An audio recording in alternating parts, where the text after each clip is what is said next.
The Mexica Empire was one of the largest in the American continent.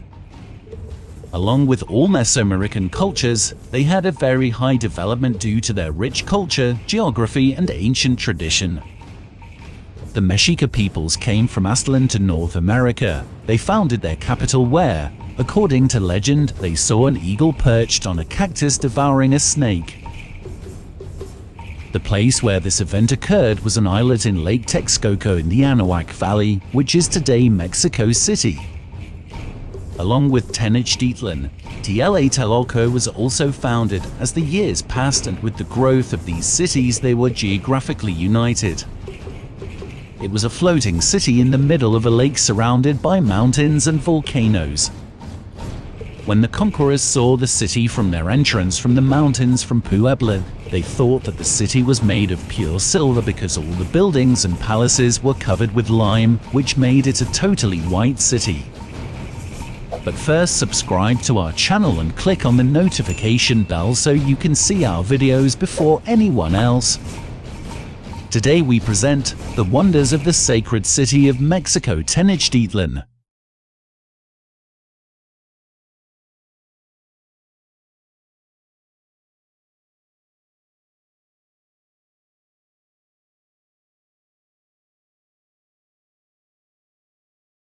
Chinampas.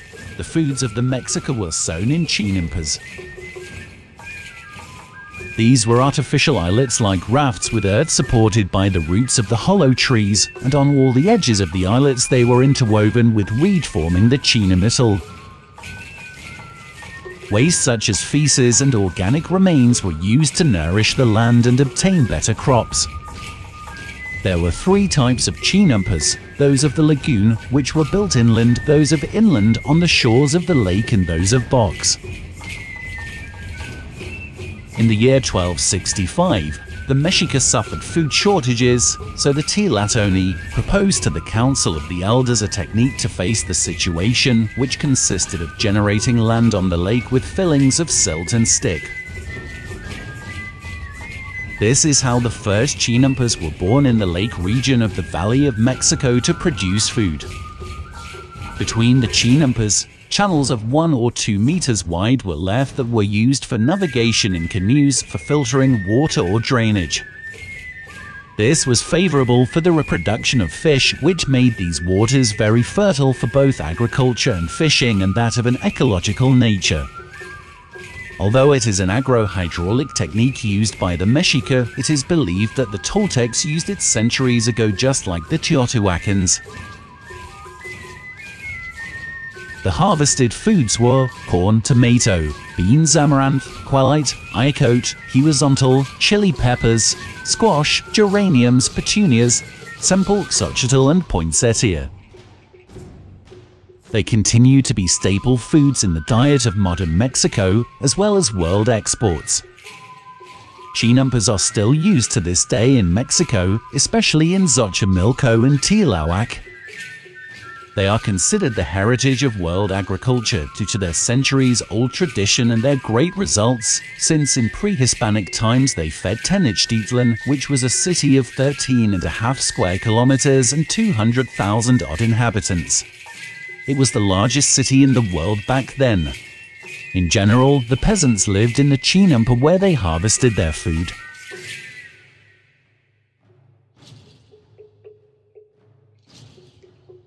Living on a lake, the Mexica developed great hydraulic techniques to obtain drinking water, irrigate their plantations and dams to prevent flooding.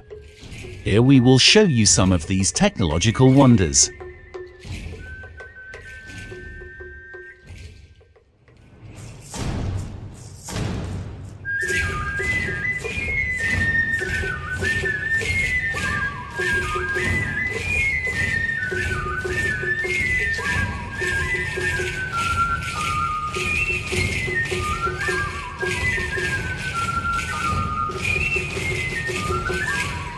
The Albarrán de Nezahualcóyotl was a dam built after a very intense rain that caused the water level to rise, flooding Tenochtitlan.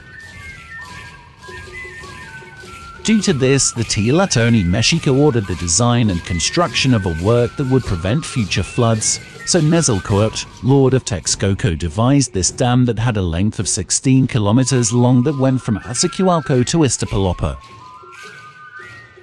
It was built with a complex work of nap that had a width of 3.5 meters and a height that reached the bottom of Lake Texcoco, about 8 meters deep.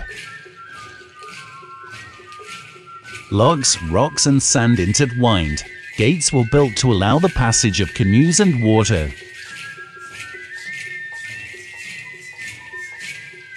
If the water level rose, the gates were closed to avoid a flood, and it was also avoided that the fresh water was mixed with the salt from the Texcoco, Xaltocan and Zampango lakes.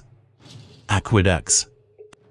Quetzalcoatl also built another important hydraulic work, the Tenochtitlán aqueducts, highlighting the one built by Aztec to supply fresh water from the Huitzilopochtli aqueduct to the center of Tenochtitlan along the Iztapalapa road. Cortés used this aqueduct to end the Mexica Empire by cutting off the water supply. The aqueducts were supplied by the springs of Acucuxcatl, Xochcoatl and Tiliatl de Coyocan and Churubusco. Those located in the major temple and in Xochiapan were uncovered pipes, called apantles, that carried drinking water to public fountains and noble houses. Canals of the city. The aqueducts, made of stone, were approximately 5 kilometers long and had 2 gutters half a meter wide. One carried the water and the other remained empty in case maintenance was needed, so the flow of water would never be stopped.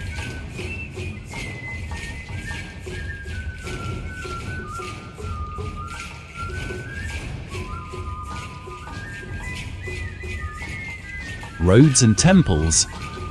Mexico Tenochtitlan had 4 roads that connected the floating city with the shores of the lake. These were the one in Tacuba, Iztapalapa, Tepeyac, and the one that led to Tetamazalco.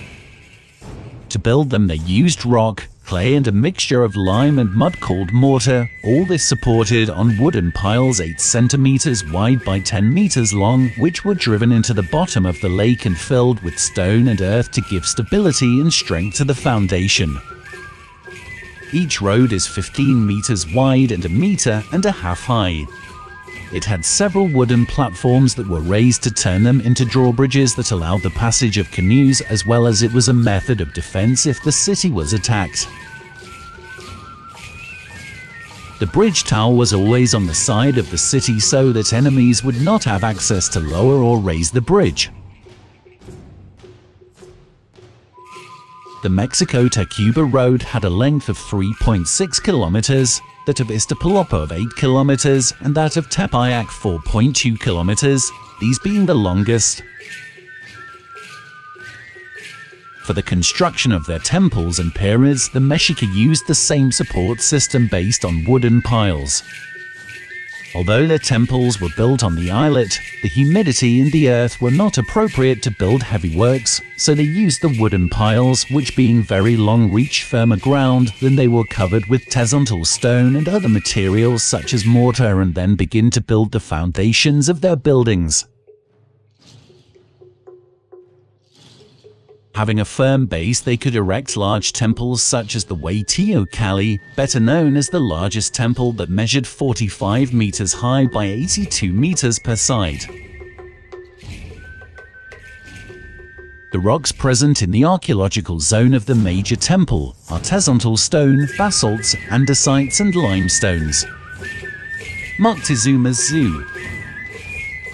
One of the beauties found within Tenochtitlan was a building designed to hold many species of birds, reptiles, and mammals in captivity.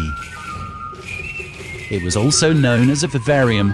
However, the biologist Rafael Martin del Campo in 1943, when investigating the characteristics of the vivarium, called it a zoo. According to Hernan Cortés in his letters to the king, he described the zoo in detail. He spoke of its pitchers and vessels with earth and others with water, where the snakes rested. For the birds of prey, very high wooden cages were built, where there were 2 perches, one covered and the other under a net so that the birds could sunbathe. Mammals were housed in lower, wide wooden cages. The Emperor Moctezuma possessed, in addition to large and well-kept parks and a botanical garden, a remarkable fauna collection. It was located to the southwest of the ceremonial center, at the opposite end of the major temple. All these buildings were made of stone surrounded by pine trees. The place was attended by more than 600 employees, of which 300 exclusively attended to the wild beasts and another 300 to the birds, to which were added numerous veterinarians. There were also craftsmen who used the feathers that were plucked from captive birds. They had specific areas where worms, rodents, deer, gallinaceous birds, and turkeys were kept, many of which were used to feed carnivorous species. Little information is available for the aviary, however it is known that it was where the aquatic birds lived, with ponds built of tezontal stone. Depending on the type of bird, the ponds were filled with salt or fresh water, since the Mexica tried to recreate the natural habitat of these animals. Although today the work of a zoo is to conserve animal species, for the Mexica they had the function of delighting the emperor, his guests and his court, as well as supplying the artisans with feathers for plumes and other ornaments, and for the priest as a sacrifice, as has been discovered in the ruins of the major temple.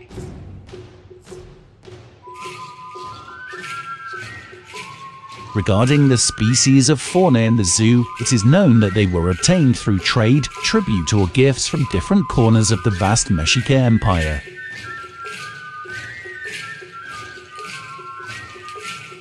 There were amphibians such as frogs and toads.